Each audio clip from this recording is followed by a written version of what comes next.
بسم اللہ الرحمن الرحیم۔ فرمایا کسی قوم کی کوڑی کو استعمال کرنا۔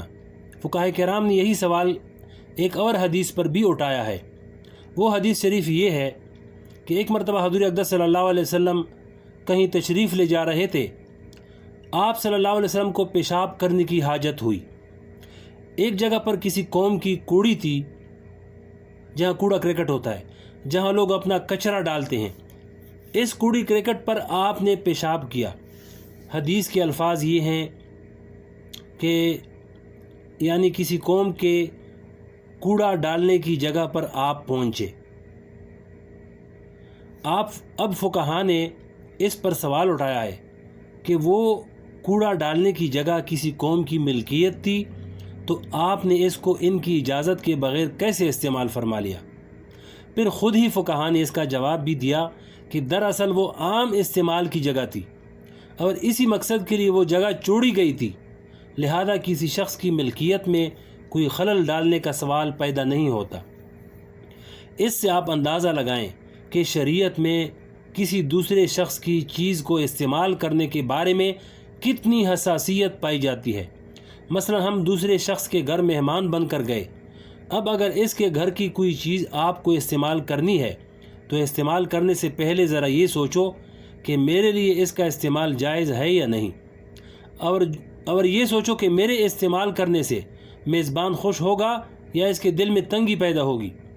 اگر اس کے دل میں تنگی پیدا ہونے کا ذرا سا بھی اندیشہ ہو تو اس صورت میں اس چیز کو آپ کے لیے استعمال کرنا جائز نہیں ہے۔ ہمارے معاشرے میں اس بارے میں بہت بے احتیاطی پائی جاتی ہے۔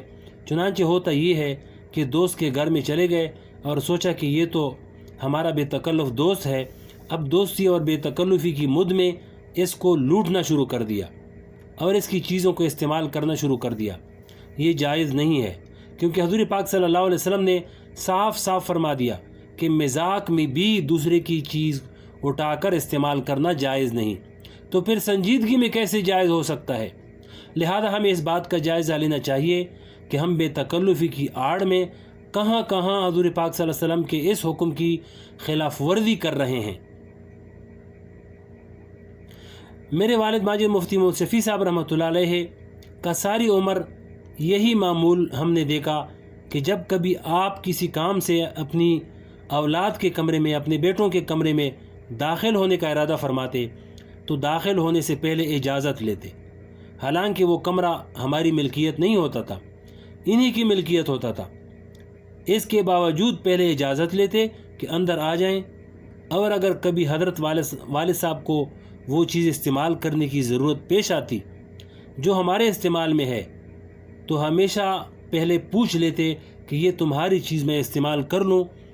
اب آپ اندازہ لگائیں کہ ایک باپ اپنے بیٹے سے پوچھ رہا ہے کہ میں تمہاری چیز استعمال کر لوں، حالانکہ حدیث شریف میں حضور اقدس صلی اللہ علیہ وسلم نے فرمایا انت و مالک لابیک، یعنی تم خود اور تمہارا مال سب تمہارے باپ کا ہے، لیکن اس کے باوجود اس درجہ احتیاط تھی کہ بیٹے سے پوچھ کر اس کی چیز استعمال فرما رہے ہیں۔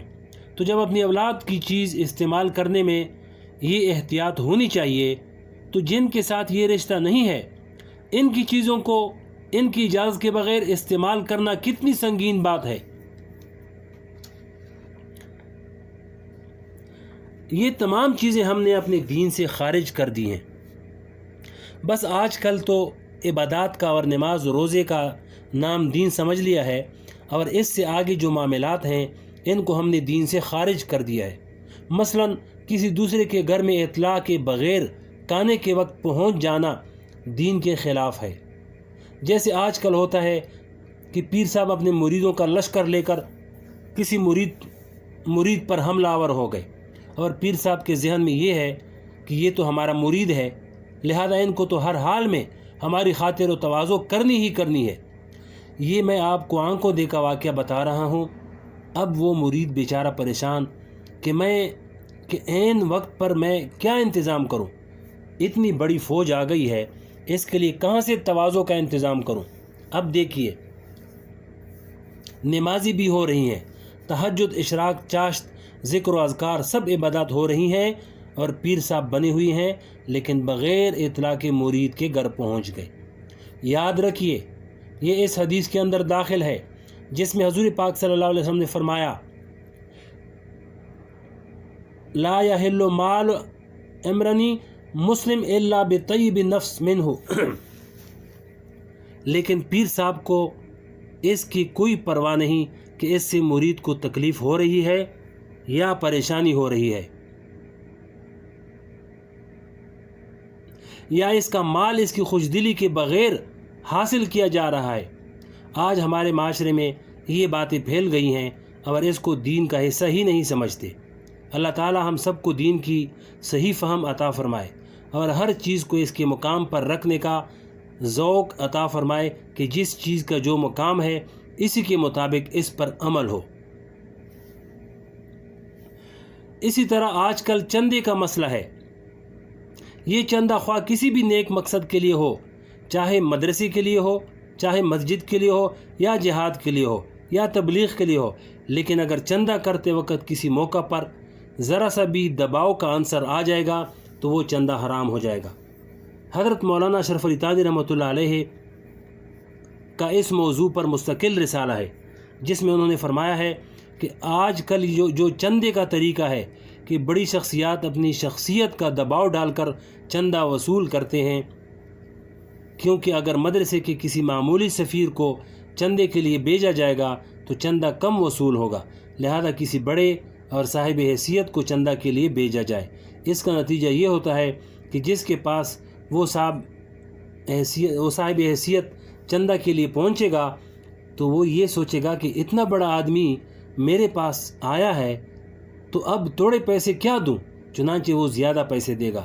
حضرت اشرف علی تھانوی رحمۃ اللہ فرماتے ہیں کہ یہ در حقیقت شخصیت کا دباؤ ڈالنا ہے، اور شخصیت کا دباؤ ڈال کر جو چندہ وصول کیا جائے گا وہ خوشدلی کے چندہ کا نہیں ہو، وہ خوشدلی کا چندہ نہیں ہوگا، اور جب وہ چندہ خوشدلی کا نہیں ہے تو وہ حرام ہے اور اس حدیث کے تحت داخل ہوگا، اور اس حدیث کے تحت داخل ہے جس میں آپ نے فرمایا کہ کسی کا مال اس کی خوشدلی کے بغیر